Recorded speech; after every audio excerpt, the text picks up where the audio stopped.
قبل جمعة أو جمعتين انبريت لصلاة الجمعة بنفسي، لكن كان الملحوظ جدا وبعد نهاية الخطبة أن الخطبتين كانت نسبة 95% دينية، لكن مقدمة صلاة الجمعة أو قبل البدء مثل ما سميها كلكم تدرون كانت شوية سياسية، ولعله أنا كتبتها في الوقت الضايع، أصلا ما كانت من ضمن الخطبة ولا من ضمن أولوياتي. المجتمع سوى شال الخطبتين وذبهن بالزبالة.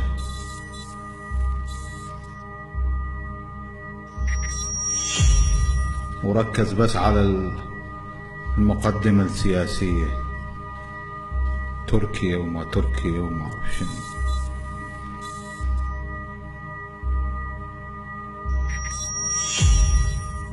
ايش قال شهيد الجمعة؟ أن في ذكري منفعة، أن في ذكره منفعة، أن في ذكره منفعة. قولوا لا. تصعد تخطب أسبوع على أسبوع، يوم على يوم، وساعة على ساعة، وما تذكره. أقول أمر لإشراف الجمعة شيلوا ذبه بالزبالة هذا الإمام الجمعة.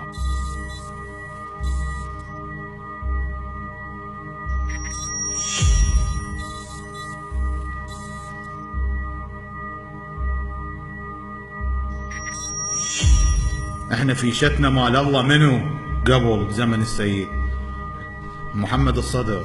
الفيشة اذا انشلعت شي يصير؟ تشويش احسن. التلفزيون بلا اي شيء، بلا اي فائدة.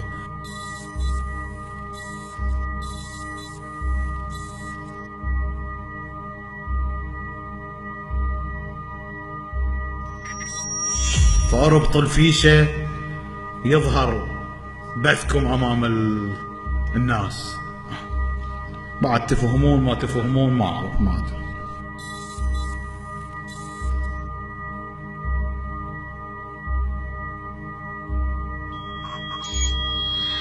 ذكر مسألة شرعية في كل بداية خطبة طبقا لفتوى شهيد الجمعة ومحييها.